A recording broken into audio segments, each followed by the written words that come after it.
Secretary all India Congress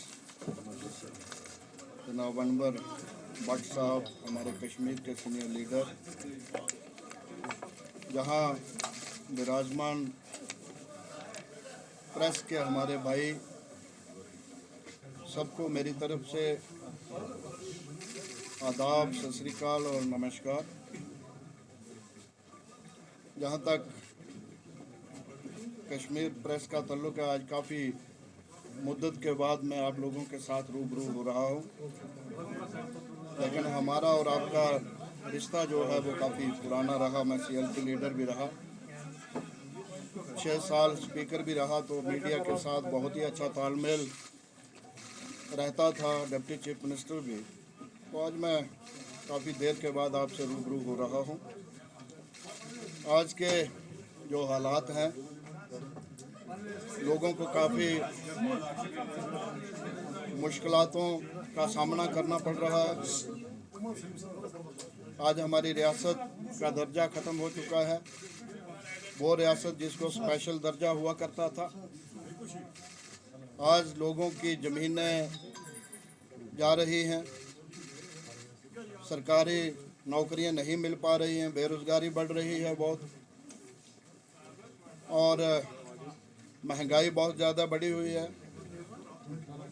इन कारणों से रियासत का अवाम जो है काफ़ी मुश्किलात में है।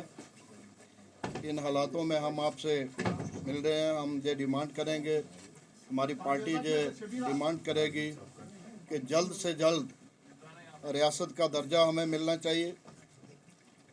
ज़मीनों के हक जो हैं वो पहले की तरह, जैसे 370 टूटने के पहले जो हक हमें थे ज़मीनों के, नौकरियों के, दूसरी चीज़ों के, वोट डालने के, नुमाइंदा बनने के, चाहे वो सरपंच का हो, MLA का हो, MP का हो, लोकल लोग ही इलेक्शन लड़ पाएँ, बाहर के नहीं आए, और महंगाई पे कंट्रोल किया जाए, डेली वेजर, नीड बेसिस, इन सब को पक्का किया जाए। ये हम मुतालबा रखते हैं, हमारी पार्टी जो मुतालबा रखती है।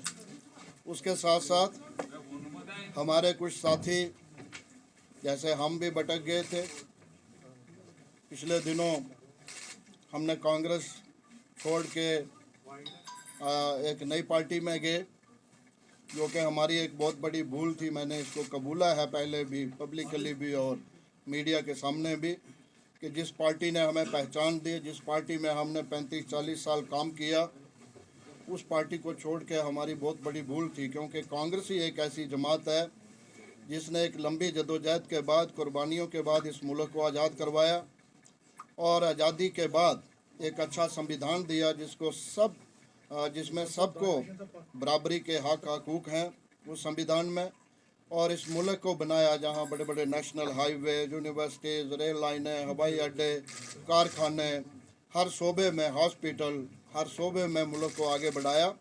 आज दुनिया के 4-5 जहां बड़े तरक्की याफ्ता मुल्क हैं, उनमें हिंदुस्तान का भी, भारत का भी नाम आता है। जो दुनिया के ताकतवर मुल्क 4-5 हैं, उनमें भारत का भी नाम आता है। ये सब कांग्रेस की वजह से ही हुआ। हमने दिल्ली में पिछले दिनों कांग्रेस ज्वाइन किया।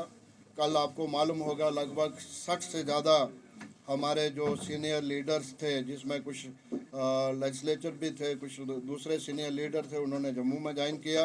लगभग 18 के करीब हमारे सीनियर साथी आज जहां कश्मीर में ज्वाइन करने जा रहे हैं। तो इसलिए हमने आपको तकलीफ़ दी है, और हमारी भारत जोड़ो यात्रा भी चल रही है, जिसका भारत भर में बड़ा अच्छा इम्पैक्ट पड़ा है। एक आप तब्दीली मुल्क के अंदर देख रहे हैं, और मैं समझता हूं कि जम्मू कश्मीर में भी ज़ोर शोर से श्री माननीय राहुल जी की जो भारत जोड़ो यात्रा है वो जहां भी कामयाब रहेगी, और उसकी पूरी तैयारियां जो हैं वो चल रही हैं। इसके बारे में, यात्रा के बारे में चेतन चौहान जी आपको तफसील में बताएंगे। उसके पहले मैं कुछ नाम पढ़ना चाहता हूं जो साथी आज ज्वाइन कर रहे हैं। ये यात्रा सितंबर के महीने से कन्याकुमारी से चली थी, और प्रदेश दर प्रदेश होते हुए अब ये कल जम्मू कश्मीर की सरजमी पर अपना पहला कदम रखेंगी और मुझे बड़ी खुशी से ये आपको बताने में खुशी होती है कि जो मुद्दे राहुल जी ने लेकर चले थे इस देश के लिए, जो मुद्दे इस देश के लिए राहुल जी लेकर चले थे, जिस तरीके के आज माहौल पूरे देश के अंदर है कि जो सरकार इस वक्त सेंटर में काबिज है, उन्होंने किस तरीके से इस मुल्क की जनता को बेवकूफ़ बनाया और आज जो वायदे उन्होंने 8 साल पहले करे थे 2014 में, उनमें से एक भी वायदा पूरा नहीं किया। चाहे वो बेरोज़गारी का मामला हो, चाहे वो 2000 करोड़ नौकरियां 2 करोड़ नौकरियां देने का जो वायदा दिया था उन्होंने, वो पूरा नहीं किया किसी। और आज जो महंगाई के हालात हैं, जो 400 रुपये का सिलेंडर आज लगभग 1150-1200 रुपये तक पहुंच गया है, अलग अलग प्रदेशों में अलग अलग रेट है हर तरीके से। और अभी एक नई रिपोर्ट जो आप लोगों के सामने आई है कि जो गरीब और अमीर की खाई इतनी बड़ी हो चुकी है कि तकरीबन इस देश की सारी संपत्ति कुछ चुनिंदा परिवारों के पास है, ज़्यादा लंबी नहीं चल पाएगी। परंतु देश के नागरिकों ने, साथियों ने और सब लोगों ने, इसमें सभी वर्गों ने, चाहे वो किसान थे, दलित थे, शोषित थे, पढ़े लिखे लोग भी इसमें आए, इसमें युवा लोग भी आए और आज ये एक यात्रा ना रहकर एक बहुत बड़ा कारवां बन चुका है, एक बहुत बड़ा हजूम बन चुका है। और लोग अब राहुल गांधी की तरफ आशाओं की नज़रों से देखते हैं कि शायद इस यात्रा के माध्यम से आज इस सरकार कुछ नए फैसले ले और इस सरकार जो हमारी जनता को कुछ नई रियायतें दे सके। अगर मैं जम्मू कश्मीर की बात करूं, वैली की बात करूं, तो ये 27 तारीख को जवाहर टनल से होकर 27 तारीख को ये कश्मीर वैली के अंदर साउथ कश्मीर में सबसे पहले वहाँ से शुरू होगी और डूरू, वेरीनाग, कोकरनाग, अनंतनाग से होती हुई ये श्रीनगर के अंदर आएगी। और 30 तारीख को हम एक शेर कश्मीर इंडोर स्टेडियम में एक बहुत बड़ी एक जनसभा कर रहे हैं, जहां पर हिंदुस्तान की सारी पार्टियों के नेता जो इस भारत जोड़ो यात्रा को सपोर्ट कर रहे हैं, उसमें केवल कांग्रेस के नेता नहीं हैं। मैं इसमें एक चीज़ और जोड़ना चाहूँगा कि जिस तरीके से कश्मीर के अंदर बहुत सारी सियासी पार्टियों ने अपना समर्थन हमें दिया है, जिसमें फारूक अब्दुल्ला जी ने और उमर अब्दुल्ला जी ने कहा है कि वो खुद यात्रा में ज्वाइन करेंगे, खुद साथ चलेंगे। महबूबा मुफ्ती जी ने भी हमें कहा है कि वो खुद इसमें यात्रा में साथ चलेंगी। हमारी शिवसेना जो यूनिट है ठाकरे जी वाला, उन्होंने कहा है। बहुत सारी कश्मीर की जो सियासी पार्टियां हैं, उन्होंने अपने अपने राय दी है कि हम राहुल जी के साथ और उनके कंधे से कंधा मिलाकर उनके साथ चलना चाहते हैं। तो 30 तारीख को इसका समापन समारोह है और 30 तारीख को हिंदुस्तान की सारी लाइक माइंडेड पार्टीज़ जो भाजपा से अपनी आइडियोलॉजी से, भाजपा की विचारधारा से अपने आप को अलग रखती हैं, वो सारे नेता यहाँ होंगे और एक बहुत बड़ा मैसेज पूरे इंडिया को भी और पूरे वर्ल्ड को भी ये यहाँ से श्रीनगर से जाने वाला है कि अब हिंदुस्तान के अंदर इस तरीके की तानाशाही बर्दाश्त नहीं करी जाएगी और आने वाले समय में लोग इस यात्रा के माध्यम से बहुत बड़ी तब्दीली इस देश में लाएंगे, ऐसा हम सब का विचार है। एक मामले पे बड़ी समाज को तोड़ने की कोशिश की। कुछ लोग सवाल ये भी पूछ रहे हैं कि शिवसेना कैसे इसमें शामिल हो सकती है, जो पूरे मुल्क में जिन पे इल्ज़ामात हैं कि उन्होंने सोसाइटी को तोड़ने की कोशिशें की हैं। इस पे आप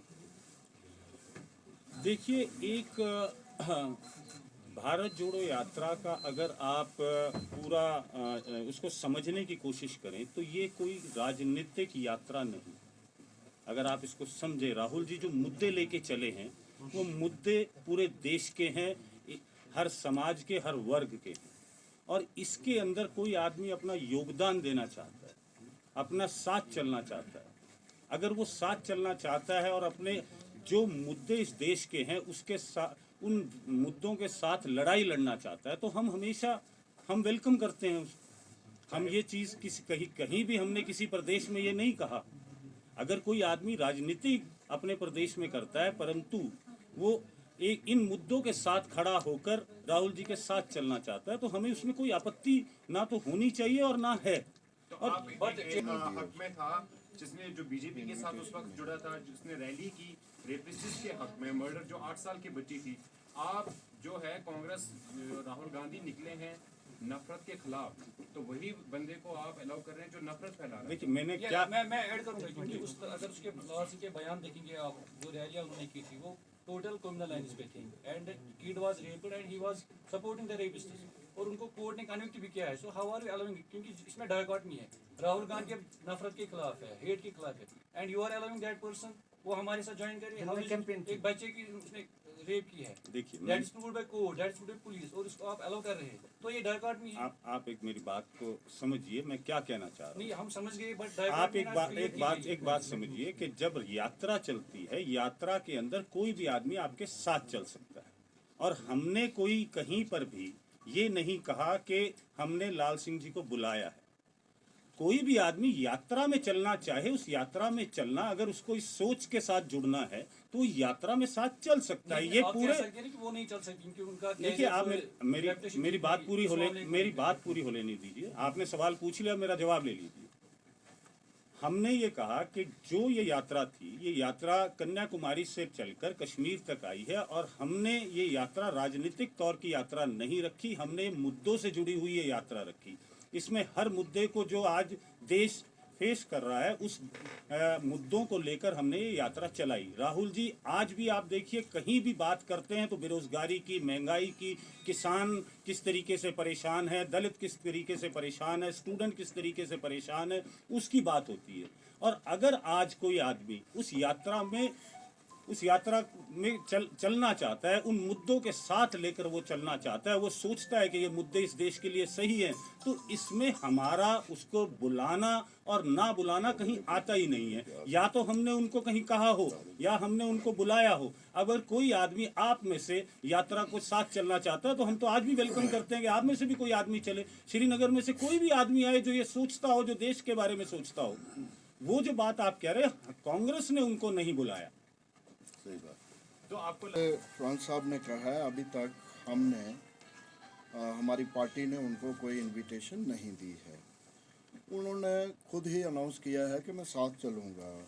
अभी पार्टी इस पे विचार करेगी, फिर उनको इनविटेशन देगी। अभी इनविटेशन ही नहीं है तो ये मुद्दा कहाँ से आगे, चर्चा कहाँ से?